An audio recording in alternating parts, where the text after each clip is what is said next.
Okay, so I guess अब आपको ये पूरा क्वेश्चन क्लियर है कैसे इस टाइप के क्वेश्चंस किए जा सकते हैं। ठीक है, तो इस क्वेश्चन में एक वेरिएशन आता है, वो वेरिएशन क्या है उसको जल्दी से डिस्कस कर लेते हैं। क्वेश्चन सेम है, वेरिएशन मैं आपको बताता हूँ कि ये यहाँ पे बस पे खड़ा हुआ है, ये पर्सन है, ये एक ऊपर फेंकता है 10 मीटर पर सेकंड से, बस इधर चल रही है 5 मीटर पर सेकंड से, लेकिन इस बार इसके साथ में यहाँ पे एक एक्सेलरेशन है 1 मीटर पर सेकंड स्क्वायर का। एक्सेलरेशन कैसा है? 1 मीटर पर सेकंड स्क्वायर का। इस बार बस आगे की तरफ एक्सेलरेट भी कर रही है। अब आपसे पूछा गया वही same question, find the distance behind the boy where the ball land। ये आपका क्वेश्चन है। इस बार क्या होगा इस बारे में अपन देखते हैं। इस बार ये होगा कि हमने बोला था कि जो इनिशियल वेलोसिटी मिलती है ये 10 मीटर पर सेकंड इधर भी है, ये 5 मीटर पर सेकंड इसको इधर भी मिल जाएगी, कोई दिक्कत वाली बात नहीं है, लेकिन ये एक्सेलरेशन कभी ट्रांसफर नहीं होता। This acceleration doesn't get transfer. इसको नहीं कि इधर एक्सेलरेशन भी मिल जाएगा 1 मीटर पर सेकंड स्क्वायर का, ये नहीं होता। क्यों नहीं होता? क्योंकि एक्सेलरेशन मिलने के लिए एक फोर्स चाहिए होता है, F इक्वल टू ma। अगर एक्सेलरेशन है तो एक कांस्टेंट फोर्स होना चाहिए। भैया इस पे तो एकमात्र फोर्स है विच इज mg, नीचे की तरफ, इसकी वजह से इसका इधर एक्सेलरेशन है g, वो हम यूज भी करते आ रहे हैं। इस डायरेक्शन में इसके पास कोई एक्सेलरेशन नहीं होता, चाहे बस का एक्सेलरेशन हो या ना हो, इसको तो नहीं मिलने वाला, इसको नहीं मिलने वाला। अब सिचुएशन थोड़ी सी चेंज हो जाएगी। क्यों चेंज हो जाएगी? क्योंकि अब क्या होगा कि इसके पास 5 इस तरफ है, ये कांस्टेंट वेलोसिटी से यहाँ के गिरेगा 5 के साथ, लेकिन इतनी देर में बस के पास क्योंकि एक्सेलरेशन है, इसका जो डिस्टेंस ट्रैवल होगा वो होगा ज्यादा, वो ज्यादा डिस्टेंस ट्रैवल कर लेगी। तो लड़का यहाँ पहुंच चुका होगा लेकिन बॉल तब यहाँ आके गिरेगी। तो आपसे यही पूछा है कि ये डिस्टेंस कितनी है बताइए, फाइंड आउट दिस डिस्टेंस। तो ये अपने को कैलकुलेट करना है। तो कैसे कैलकुलेट करें? इसके लिए कैलकुलेट करने का तरीका बड़ा आसान है। पहले अपन टाइम निकाल लेते हैं। अपन क्या मान रहे हैं कि ये ग्राउंड लेवल, इसको अपन कंसिडर कर रहे हैं, दिस इज ग्राउंड लेवल। आपको बस की हाइट से भी कोई लेना देना नहीं है, ये जो हाइट है नेग्लिजिबल हाइट है, आप इसको बोल सकते हैं दिस इज नेग्लिजिबल हाइट, है ना। अपन उसको भी कंसिडर नहीं कर रहे, नेग्लिजिबल हाइट इसको अपन मान के चलते हैं कि भैया ये ग्राउंड पे गिरे या बस के लेवल पे गिरे एक ही बात है, अपन उतना उसको मान के चलते हैं। ठीक है, सो अब अगर बात करें इसके मोशन की, तो हॉरिजॉन्टल डायरेक्शन में इसके पास 5 मीटर पर सेकंड है, वर्टिकल डायरेक्शन में इसके पास 10 मीटर पर सेकंड है ऊपर की तरफ, हॉरिजॉन्टल में एक्सेलरेशन 0 है, वर्टिकल में एक्सेलरेशन नीचे की तरफ है -10, हॉरिजॉन्टल में डिस्प्लेसमेंट अपने को कैलकुलेट करना है, लेट्स से x, वर्टिकल में या इसको r मान लेते हैं, रेंज, वर्टिकल में डिस्प्लेसमेंट जो है इसका वो है 0, क्योंकि यहाँ से चला था, जहां से चलता है वहीं आके वापस गिरता है, तो वर्टिकल डिस्प्लेसमेंट 0 है। और क्या देख सकते हैं इसमें? टाइम इसको लग रहा है t, इधर में टाइम लगेगा t। चलिए देखते हैं। तो अपने को t कैलकुलेट करना है, मैंने बोला टाइम के लिए अपन हमेशा वर्टिकल मोशन को देखते हैं, वो ज्यादा अच्छा रहता है देखना। तो s equal to ut plus half t square in y direction, ये अपन देखना चाहते हैं। तो s 0, u 10 इंटू टाइम निकालना है, माइनस हाफ -10, वो -10 माइनस ऑलरेडी बाहर ले चुके हैं अपन, सो 10 इंटू टी स्क्वायर, यहाँ से टाइम कितना मिल गया आपको? 2 सेकेंड्स। टाइम मिल गया 2 सेकेंड्स। इस 2 सेकंड में वो हॉरिजॉन्टल में कितना चला होगा इस बारे में बात करते हैं। तो हॉरिजॉन्टल रेंज अपने को निकालनी है, s equal to ut plus half t square in x direction इस बार। तो रेंज u x डायरेक्शन में कितना है 5, टाइम निकाला तुमने 2, और एक्सेलरेशन होता है x में 0, तो यहाँ से आपको रेंज मिल गई 10 मीटर्स। मतलब जब आपने इसको फेंका तो ये यहाँ का यहाँ के गिरेगा, दिस डिस्टेंस इज 10 मीटर्स। ये सेपरेशन कितना हो गया इसका? 10 मीटर्स। लेकिन इतनी देर में ये जो बस है ना, ये कहीं यहां तक पहुंच चुकी होगी, बस यहां तक आ चुकी होगी। ऐसा क्यों? क्योंकि इसके पास एक्सेलरेशन, और अगर बस का डिस्टेंस x है तो मैं x निकालना चाहता हूं। तो फॉर बस अपन कल करते हैं, फॉर बस के लिए जो इनिशियल वेलोसिटी है वो 5 मीटर पर सेकंड दे रखी है, उसका एक्सेलरेशन दे रखा है 1 मीटर पर सेकंड स्क्वायर, और अपन बात कर रहे हैं 2 सेकंड्स की, जब तक कि वो बॉल वापस अपनी पोजीशन पे आई इतनी देर में बस कहाँ पहुंच गई, 2 सेकंड्स की बात कर रहे हैं। तो डिस्प्लेसमेंट ऑफ द बस, जिसको अपन ने बोला है x is equal to ut plus half at square, ये तो यहाँ से आ जाएगा 10 प्लस 2 12 मीटर्स। तो बस कहां तक पहुंच चुकी है अब, 12 मीटर्स तक पहुंच चुकी है। तो आपसे क्या पूछा गया था, आपसे पूछा गया सेपरेशन बिटवीन दीज या डिस्टेंस बिहाइंड दिस। तो लड़का तो पहुंच चुका है बस पे बैठ के यहाँ तक, जबकि बॉल गिर रही है इसके यहाँ पे। तो ये सेपरेशन आपसे पूछा गया था, दिस इज नथिंग बट, आप यहाँ से देख रहे हैं दोनों डिस्टेंस, ये 10 चला ये 12 चला, सेपरेशन आपके पास आ जाएगा 2 metres. So your answer is 2 metres. So distance between them is 12 minus 10, 2 metres. ये आपका आंसर है।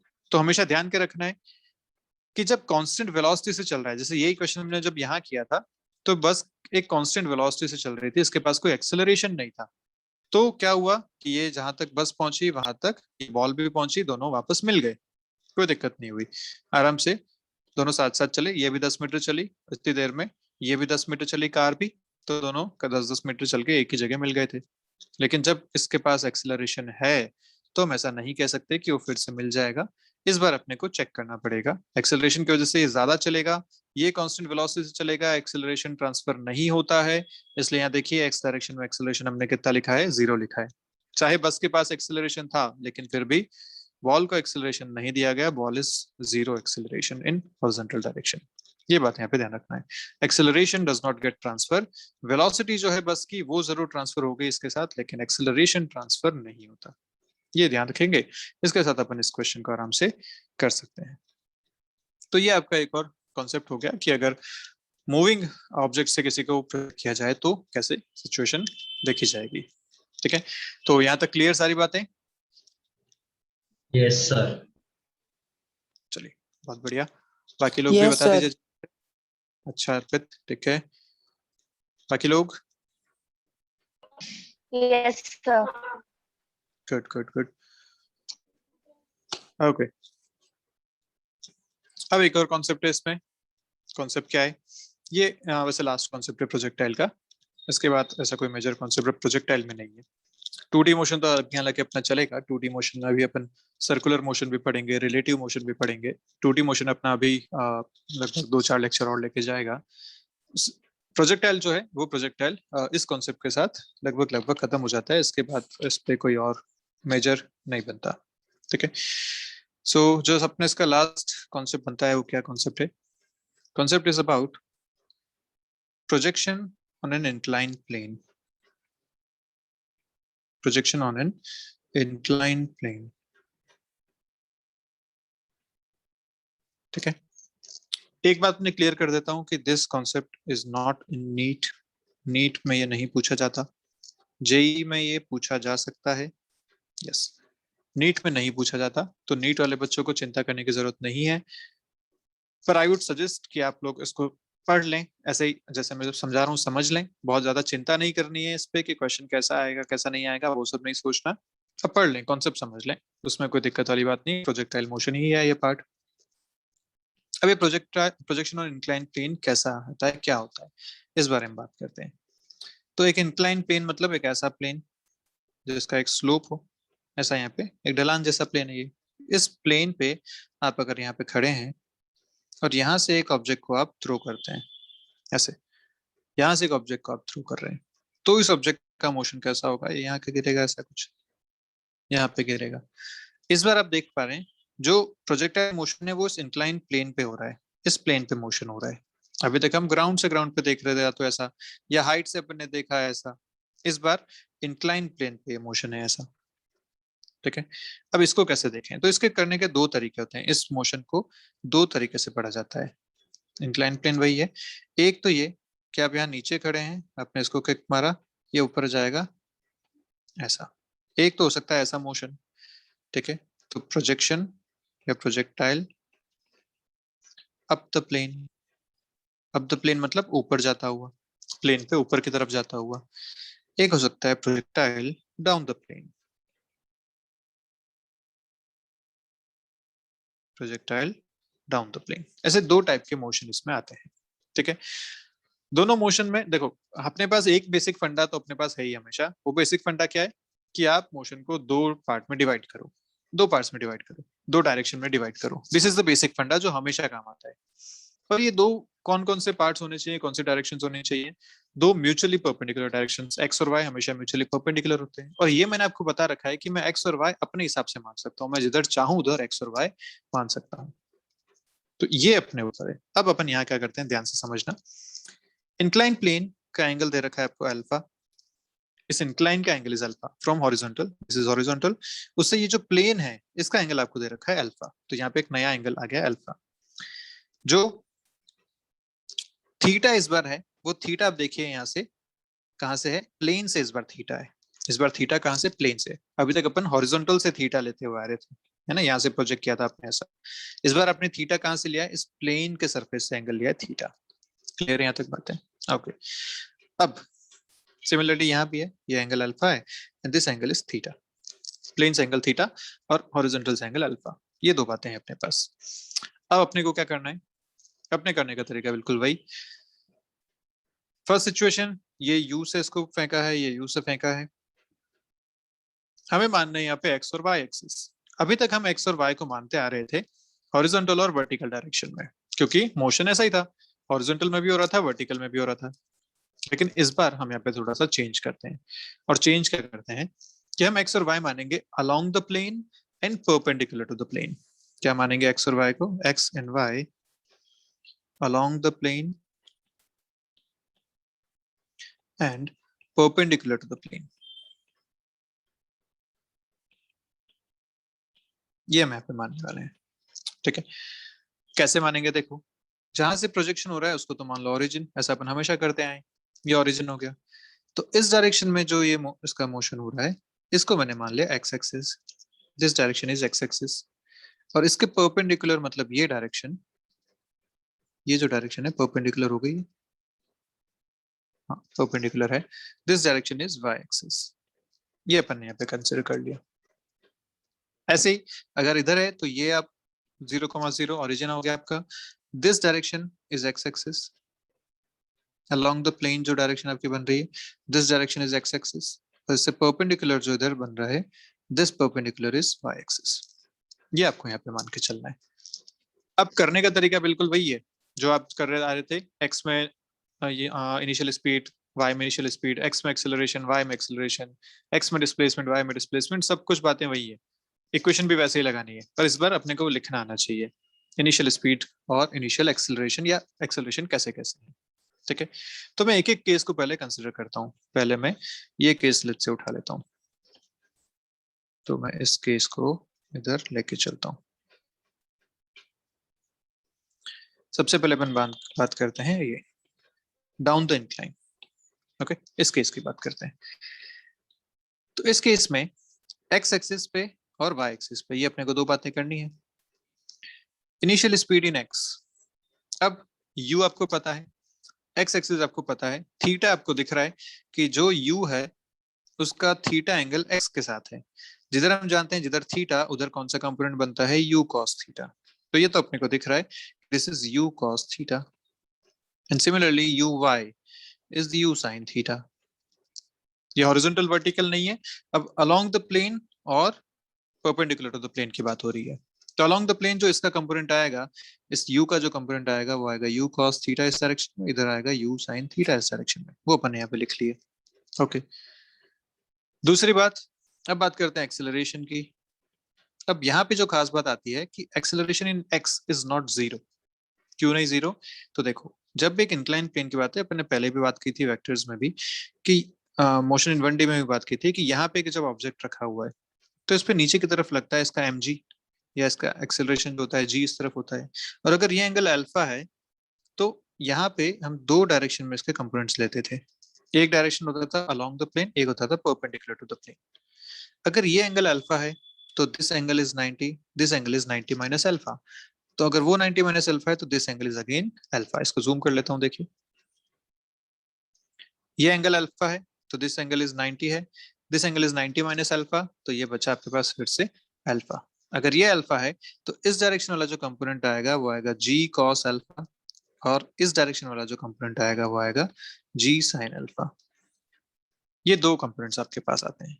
तो बस यही आपने को ध्यान रखना है कि जब आप यहाँ इस केस में बात कर रहे हैं तो एक्सेलरेशन कैसे कैसे हैं, एक परपेंडिकुलर है यानी y डायरेक्शन में एक्सेलरेशन है, एक इस डायरेक्शन में एक्सेलरेशन है। This is g sin alpha and this acceleration is g cos alpha. अब अपना काम हो जाएगा। देखिए x में अगर एक्सेलरेशन लिखता हूं तो लिखूंगा g sin अल्फा के बराबर।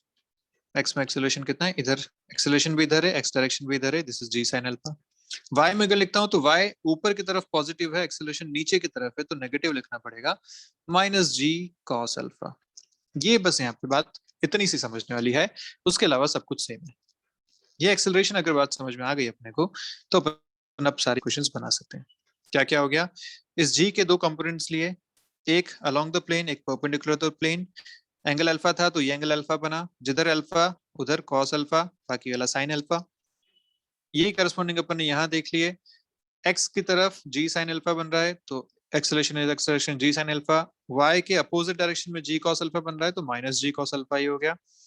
ये अगर समझ में आ गया है तब तो कोई बचा नहीं, this is range. X direction में अपन अगर बात करें तो जितनी इसने डिस्टेंस ट्रैवल करी है यहाँ से यहाँ तक, प्रोजेक्शन से इस पॉइंट तक जो डिस्टेंस ट्रैवल करी, दिस इज रेंज। ये लिखा जा सकता है यहाँ से यहाँ तक। ऐसे ही अगर y डायरेक्शन की बात करो तो y में जो डिस्प्लेसमेंट है वो फिर से है 0। क्यों, क्योंकि ये कहाँ से शुरू हुआ था, यहाँ से शुरू हुआ, खत्म कहाँ हुआ, यहाँ पे हुआ। इस लाइन पे अगर देखो तो ये हमेशा इस लाइन पे रहा, यहीं से चला यहीं पे खत्म हो गया। इस डायरेक्शन में y डायरेक्शन में इसका डिस्प्लेसमेंट 0 है, क्योंकि पहले ऊपर गया फिर उतना ही वापस नीचे भी तो आ गया, जितना ऊपर गया था उतना ही नीचे भी आ गया वापस। तो इस लाइन पे ही हमेशा रहा, मतलब y डायरेक्शन में डिस्प्लेसमेंट कितना हो गया, 0। ये बिल्कुल ऐसा ही है जैसे आपने ग्राउंड पे बोला था कि ग्राउंड से ग्राउंड पे आया तो y डायरेक्शन का डिस्प्लेसमेंट कितना था, 0 था। ऐसे ही इस प्लेन पे था, इस प्लेन पे वापस आ गया, इस डायरेक्शन में डिस्प्लेसमेंट कितना है, 0। तो ये आपके पास फिर से इक्वेशंस बन गई सारी की सारी। इन इक्वेशंस को यूज करो, इक्वेशंस बनाओ, आपके सारे आंसर आपके साथ में रहेंगे। वही time of flight, T is time of flight. करने का तरीका बिल्कुल वही है, टाइम की बात कर रहे हो तो पहले ये इक्वेशन लगाओ, टाइम निकाल के इसमें पुट करो, रेंज मिल जाएगी। सब कुछ वैसा ही है। S equal to U T plus half T square पहले यहाँ लगाएंगे, यहाँ से टाइम जो मिलेगा उसको यहाँ पुट करेंगे, यहाँ से आपको रेंज मिल जाएगी। क्लियर। अब क्वेश्चन क्या पूछता है, देखो कि यहाँ से चला था यहाँ तक पहुंच गया लेट्स से, ठीक है, ये ऐसा मोशन रहा, तो इसको आपने बोल दिया दिस इज रेंज। अगर ये रेंज है तो आपसे पूछता है कि बताइए हॉरिजॉन्टल में कितना चला और वर्टिकल में कितना चला। ठीक है, हॉरिजॉन्टल वर्टिकल पूछ लेता है, ये एंगल अल्फा है, तो अपने को पता है भैया कि अगर ये रेंज है तो आपसे पूछ रहा है कि बताइए वर्टिकल डायरेक्शन में कितना ट्रैवल किया और हॉरिजॉन्टल डायरेक्शन में कितना ट्रैवल किया। अरे अगर अल्फा पता है, रेंज पता है, तो ये निकालना कौन सी बड़ी बात है, एच और एक्स पे आ जाएंगे इस ट्राइंगल से। तो हॉरिजॉन्टल में कितना नीचे चला, तो एक बार रेंज मिल गई, ये अल्फा पता है, कॉस अल्फा लगाओ, एच मिल जाएगा। वर्टिकल में कितना, हॉरिजॉन्टल में कितना चला, एक्स निकालना है, अल्फा पता है, आर पता है, वर्टिकल पूछा है तो एच निकालना है, ये पता है, मिल जाएंगे इस ट्राइंगल से आराम से। तो एक बार आर मिल गया तो आपको सारी चीजें यहाँ से क्लियर हो जाएंगी, सारी चीजें मिल जाएंगी। और आर कैसे मिलेगा, यहाँ से पहले टाइम निकालेंगे, ये चीजें लगा के S equal to U T plus half T square, time को यहाँ पुट करेंगे, ये सारी चीजें पता है, आपको रेंज मिल जाएंगे। आसान सी बात होगी। ऐसे दूसरा अगर देखें तो दूसरे में बहुत ज्यादा कोई डिफरेंस नहीं है। देखिए दूसरे में क्या करना पड़ेगा,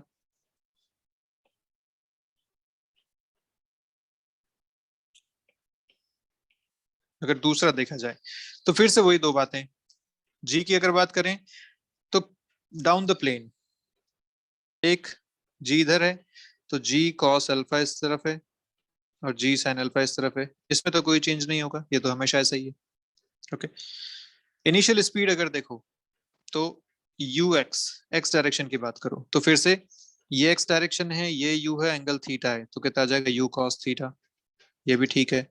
यू वाई बात करें तो यू साइन थीटा, ये भी ठीक है, इसमें कोई दिक्कत वाली बात नहीं है।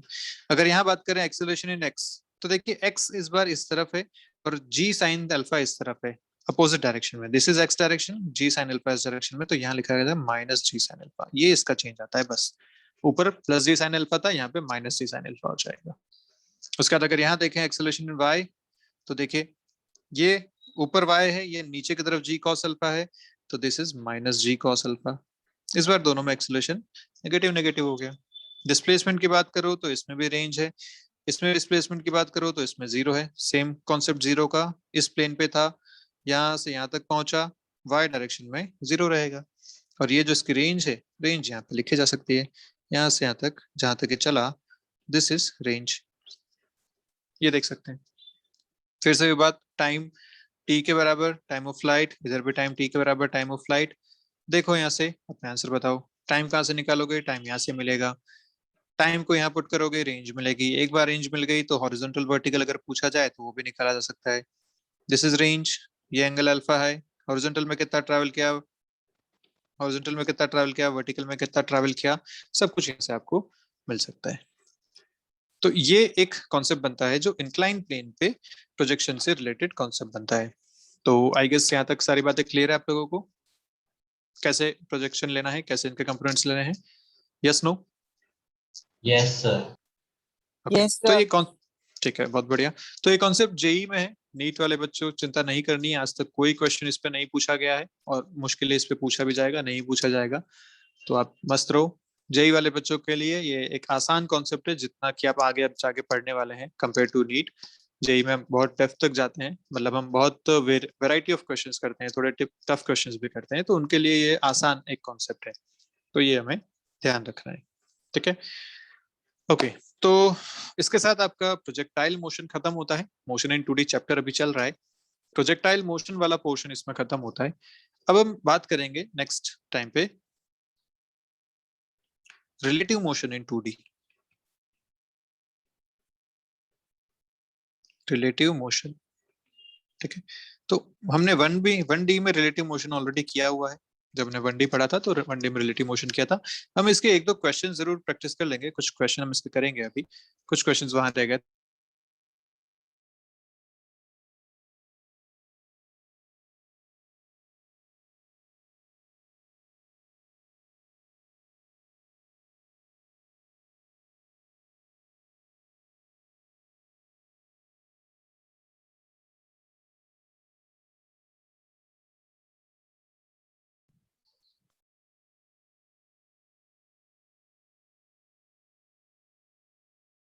Sir, your voice is not coming.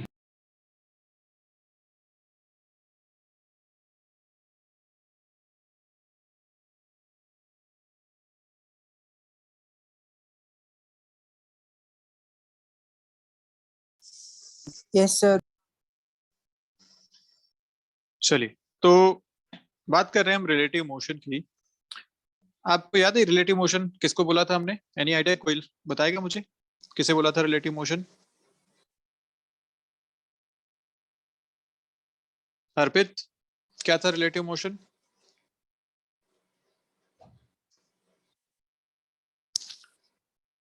Any, मतलब जो आपको याद हो कुछ भी, किसे कहा था रिलेटिव मोशन? हर्षल, किसे बोला था?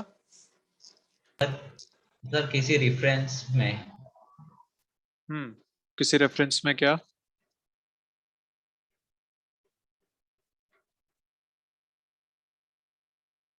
मतलब आप अगर एक एग्जांपल देके समझाना चाहो तो एग्जांपल क्या दे सकते हो आप?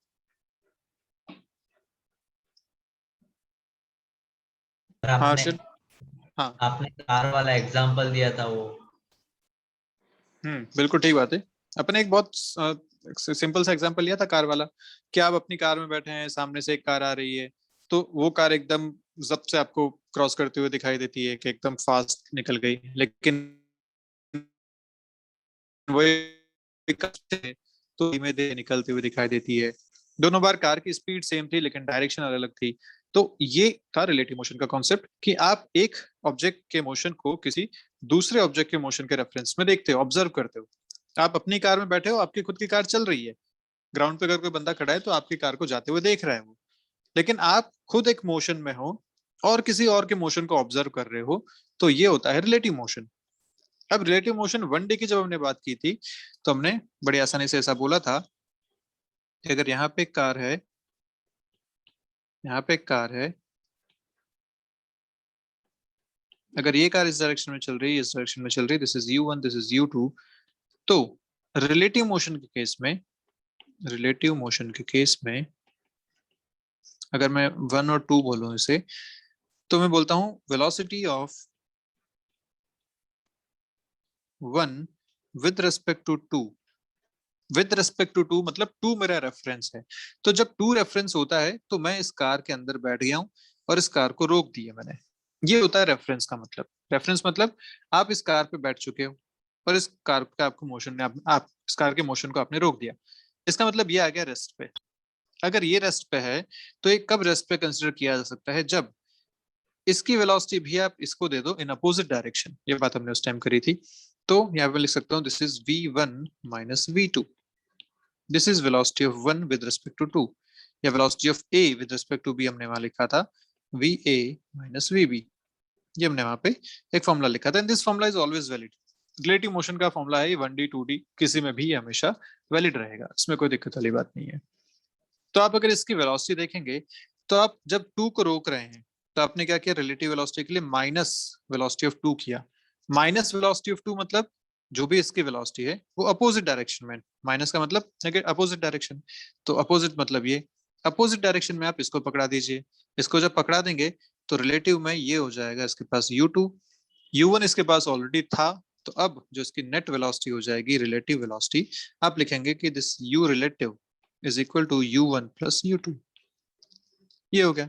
और ये बात आपने बोली थी कि ये कैसा केस हो गया, जब एक आप अपनी गाड़ी में बैठे हैं, एक गाड़ी सामने से आ रही है, तो वो आपको एकदम से क्रॉस करती हुई दिखती है, बहुत तेजी से क्रॉस करती हुई दिखती है। जब तेजी से क्रॉस करती हुई दिखती है तो ये तेजी कहाँ से आई, this v1 u1 plus u2, ये वो तेज स्पीड है। क्लियर है? आप मुझे 1 मिनट दीजिएगा, जस्ट अ मिनट।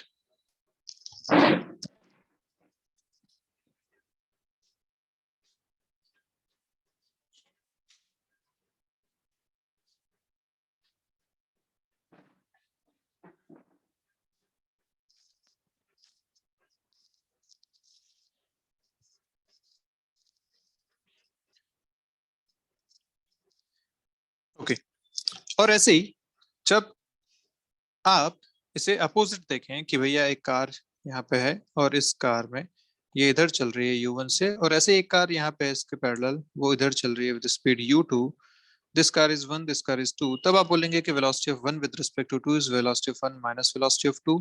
इस बार इसकी वेलोसिटी भी इधर ही है, आप 2 के रेस्पेक्ट में देख रहे हैं, माइनस v2 करना पड़ेगा। इसे आप अगर रोक दें, इसे आप बोल दीजिए कि ये रेस्ट पे हो गई है, तो इसकी वेलोसिटी अपोजिट डायरेक्शन में इसको मिलेगी, है ना। इसकी वेलोसिटी इधर थी, अपोजिट डायरेक्शन में इसको दे दी। नेट वेलोसिटी यहाँ से जो आएगी, this is u relative, this can be written is u1 minus u2। ये इस तरीके से। तो 1D मोशन में तो अपन सीधा सीधा u1 minus u2, u1 plus u2 से अपना काम चला लेते थे, वहां तो कोई दिक्कत नहीं होती थी, क्योंकि एक ही डायरेक्शन की बात होती थी। एक डायरेक्शन में या तो ये प्लस होगा या माइनस होगा, इससे ज्यादा कुछ नहीं हो सकता था, है ना। पॉजिटिव नेगेटिव से अपना काम चल जाता था। लेकिन जब 2D की बात करेंगे तो 2D में अपने को एक्चुअली वेक्टर्स देखने पड़ेंगे। क्यों वेक्टर्स? मान लीजिए किसी एक की वेलोसिटी इस डायरेक्शन में है और एक की वेलोसिटी इस डायरेक्शन में है। If this is velocity 1, this is velocity 2। अब आपको बोला गया बताइए रिलेटिव वेलोसिटी, आप लिखेंगे v1 माइनस v2, पर यहाँ तो सब वेक्टर्स हैं। तो v1 माइनस v2 करने के लिए दिस इज v1 और माइनस v2 इस डायरेक्शन में है ना। v2 इस डायरेक्शन में अगर है तो माइनस v2 इस डायरेक्शन में होगा। अब इन दोनों को आपको वेक्टरली ऐड करना पड़ेगा, वेक्टरली करना काम करना पड़ेगा। तो जो रिलेटिव वेलोसिटी आएगी वो इस डायरेक्शन में कहीं आएगी, दिस इज v रिलेटिव। तो वेक्टर्स में अपने को खेलना पड़ेगा। तो इसलिए मैं आपको कह रहा हूँ कि जब अपन नेक्स्ट क्लास में आएंगे, जब अपन 2D मोशन रिलेटिव मोशन की बात करेंगे, तो आप एक बार वेक्टर्स को रिवाइज करके आइएगा। वेक्टर्स का कंपोनेंट और उनका एडिशन सब्ट्रैक्शन, इसको आप एक बार जस्ट क्विक रिवीजन करके आइएगा, तो अपने को समझना आसान होगा इसको। ठीक है, क्विक रिवीजन आप उसका करके आना वेक्टर्स का। ओके, तो अभी अपन बात कर रहे थे कुछ question relative motion in 1D के। छोटे छोटे क्वेश्चन है, जल्दी से देख लेते हैं relative motion in 1D। Question पहला ऐसा है कि एक ट्रेन यहाँ पे है, लंबी सी ट्रेन है। Let's say this train length is 500 metres, इस डायरेक्शन में चल रही है at a speed of let's say 15 metres पर सेकंड। अच्छी स्पीड है, 15 मीटर पर सेकंड से इधर चल रही है। ठीक है, यहाँ पे एक चिड़िया है। कौन है? चिड़िया। चिड़िया कैसे बनाएंगे? लेट्स से चिड़िया यहाँ पे ऐसी, ओके, चिड़िया इस डायरेक्शन में जा रही है, इसकी स्पीड है 5 मीटर पर सेकंड इस डायरेक्शन में। आपसे पूछा गया कि find the time taken by चिड़िया, टाइम टेकन बाय चिड़िया to cross the train, to cross the train. ये आपका क्वेश्चन है, टाइम टेकन बाय द चिड़िया टू क्रॉस द ट्रेन। अब यहाँ पे दोनों मोशन में है, चिड़िया भी उड़ रही है इस तरफ, ट्रेन भी जा रही है इस तरफ, 1D मोशन है, दोनों की लाइन ऑफ मोशन सेम है। अब कैसे करें इसको? तो यहाँ क्वेश्चन सॉल्व करने का सबसे आसान तरीका क्या है? Relative motion. रिलेटिव मोशन देखते हैं। तो कैसे देखेंगे रिलेटिव मोशन को? हम जानते हैं भैया रिलेटिव मोशन में किसी एक को रोक दीजिए, दूसरे को चलने दीजिए। तो हम क्या करते हैं, किसी एक को रोक देते हैं, जैसे ट्रेन को रोक देते हैं। तो अपन बात करते हैं रिलेटिव वेलोसिटी ऑफ चिड़िया विद रिस्पेक्ट टू ट्रेन। जिसके रेस्पेक्ट में, जिसके रिलेटिव आप बात करते हैं उसको रोक देते हैं। तो अगर मैं इस ट्रेन को रोक दूं, मैंने इस ट्रेन को रोक दिया, अगर इस ट्रेन को रोक दिया तो क्या करना है, इसकी वेलोसिटी जो है वो अपोजिट डायरेक्शन में इसको देनी पड़ेगी। इसकी वेलोसिटी इधर थी 15, अपोजिट डायरेक्शन में इसको दे दी 15। तो अब जो नेट वेलोसिटी इस चिड़िया के पास हो गई, जो रिलेटिव वेलोसिटी चिड़िया के पास हो गई, वो कितनी हो गई? 5 + 15 मतलब 20 मीटर्स पर सेकंड। ओके, और अब आपसे पूछा गया है क्रॉस करने में कितना टाइम लगेगा। तो ट्रेन तो यहाँ खड़ी हुई है क्योंकि हमने इसको रोक दिया है, ट्रेन तो यहाँ खड़ी हुई है। ये चिड़िया कितने से उड़ रही है? 20 से उड़ रही है। तो आसान सी बात है, कितना डिस्टेंस कवर करना है, यहाँ से यहाँ तक पहुंचना है। चिड़िया यहाँ तक जब पहुंचेगी वो टाइम आपको बताना है, आसानी से बताया जा सकता है। टाइम टू क्रॉस ये कितना हो जाएगा? जितनी ट्रेन की लेंथ है 500 मीटर्स बाय रिलेटिव वेलोसिटी, तो 500 डिवाइड बाय 20, यहाँ से आपको टाइम मिल जाएगा कितना? 25 सेकेंड्स। तो ये आपका टाइम होगा कि 25 सेकंड इस चिड़िया को लगेंगे इस पूरी ट्रेन को क्रॉस करने में। यह आसानी से आंसर होगा आपके पास। तो ध्यान रखिएगा, हमेशा इस टाइप के क्वेश्चंस पूछे जाते हैं। इसी क्वेश्चन को एक तरीका और है पूछने का। देखो इस बार क्या है कि दो ट्रेन दे दी आपको, एक ट्रेन यहाँ पे दे दी, एक ट्रेन यहाँ पे दे दी। पास वाली पटरियों पे, आसपास वाली पटरियों पे चल रही है दोनों। इसकी वेलोसिटी इस तरफ है 15 मीटर पर सेकंड, इसकी वेलोसिटी इस तरफ है 25 मीटर पर सेकंड। इसकी जो लेंथ है वो है लेट्स से 300 मीटर्स और इसकी जो लेंथ है वो है 500 मीटर्स। आपसे पूछा गया time taken to cross each other, एक दूसरे को क्रॉस करने में कितना टाइम लगेगा, ये आपका क्वेश्चन है। तो अगर मैं फिर से यहाँ रिलेटिव वेलोसिटी बोलूं तो मैं मान लेता हूँ this is A and this is B. अब किसी के एक को रोक दो, किसी एक को चला लो, तो लेट्स से अपन बी को रोक देते हैं, ए को चला लेते हैं। तो relative velocity of A with respect to B, with respect to B मतलब बी को रोकना है, तो बी को रोक दीजिए। इसकी जो वेलोसिटी है वो अपोजिट डायरेक्शन में इसको मिल जाएगी। 15 अभी इस डायरेक्शन में है, अपोजिट डायरेक्शन में मतलब 15 इसको यहाँ मिल गई इधर। इसकी नेट वेलोसिटी अब देखिए दोनों सेम डायरेक्शन में 25 15, तो नेट वेलोसिटी कितनी हो गई? Relative velocity is 25 + 15 which is 40 metre per second. This is the relative velocity. अपने को पूछा है time to cross, so time to cross can be given as total distance जितना इनको क्रॉस करने में चाहिए बाय टोटल टाइम, ये सॉरी रिलेटिव वेलोसिटी, टाइम तो निकालना है, वी रिलेटिव। तो वी रिलेटिव तो मिल गया अपने को। अब डिस्टेंस कितनी लूं मैं, कोई बताएगा मुझे जरा, डिस्टेंस कितनी लूं? इसको मैंने रोका हुआ है और ये चल रही है, कितना डिस्टेंस लेना चाहिए? 300, 500 या कुछ और?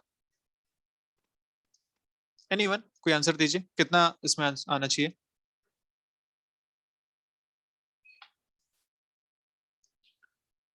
बोलो बोलो जल्दी से, क्या डिस्टेंस लेना चाहिए?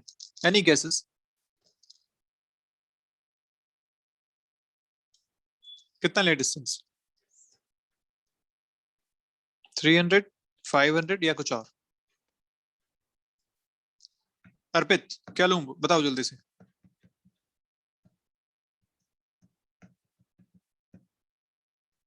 जल्दी जल्दी, नहीं आता है तो बोलो कि सर नहीं पता, जल्दी।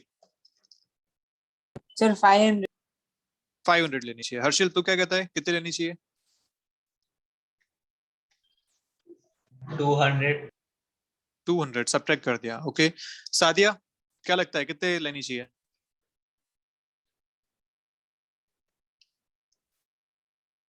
फास्ट फास्ट, टाइम खत्म हो रहा है, जल्दी बोलो।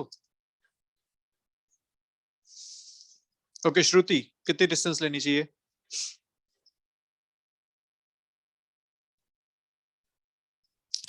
200। 200 तुम भी कह रही हो सब्ट्रैक्ट करना चाहिए, बट डिस्टेंस जो हम लेंगे वो लेंगे हम 800। ऐड करना पड़ेगा। क्यों ऐड करना पड़ेगा? देखो आपका जो आंसर आएगा 800/40 मतलब आंसर आएगा 20 सेकंड्स पर। ऐसा क्यों किया, ऐड क्यों किया? भैया ध्यान से देखिए कि अगर ट्रेन को क्रॉस करना है एक दूसरे को, तो आपने एक ट्रेन को खड़ा हुआ मान लिया, लेट्स से ये जो इधर वाली ट्रेन थी बी, इसको आपने रेस्ट पे मान लिया, दिस इज एट रेस्ट। इस ट्रेन का ये इंजन है, ये इंजन जब यहाँ से चल रहा है तो पूरा क्रॉस करना मतलब क्या? इंजन यहाँ आ गया उससे काम थोड़ी चलेगा, ट्रेन तो अभी भी पूरी इसके पीछे है। ट्रेन क्रॉस हुई क्या? नहीं हुई। ट्रेन कब क्रॉस होगी? जब इसका जो ये वाला पॉइंट है ना, ये इसके क्रॉस हो जाए, मतलब अब ट्रेन पूरी आगे आ जाए, ये वाला पॉइंट जो है, जो इसके लास्ट पॉइंट था, वो इस ट्रेन को क्रॉस करके आगे बढ़ा जाए, तो हम बोलेंगे कि ट्रेन पूरी क्रॉस हो चुकी है, तो बोला जाएगा ट्रेन क्रॉस हो गई है। तो ऐसा कब हो सकता है?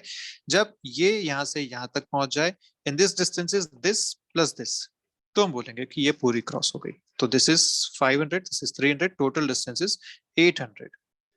ये हमें देखना पड़ेगा। पूरी ट्रेन का क्रॉस होना मतलब दोनों पूरी की पूरी एक दूसरे से पार हो जाए, सिर्फ इंजन नहीं, पूरी ट्रेन यहाँ पे आगे निकल गई है अब।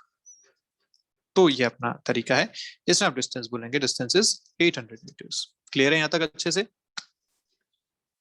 Yes sir. चलिए ठीक है, बहुत बढ़िया। तो आज की क्लास यही खत्म करते हैं। नेक्स्ट क्लास में अपन बात करेंगे relative motion in 2D। Vectors को रिवाइज करके आइएगा जल्दी से, ज्यादा कुछ नहीं करना है उसमें, एडिशन सब्ट्रैक्शन और कंपोनेंट्स, इतना पोर्शन आपको रिवाइज करना है। ठीक है, तो चलिए मिलते हैं, बाय बाय, ध्यान रखिए अपना।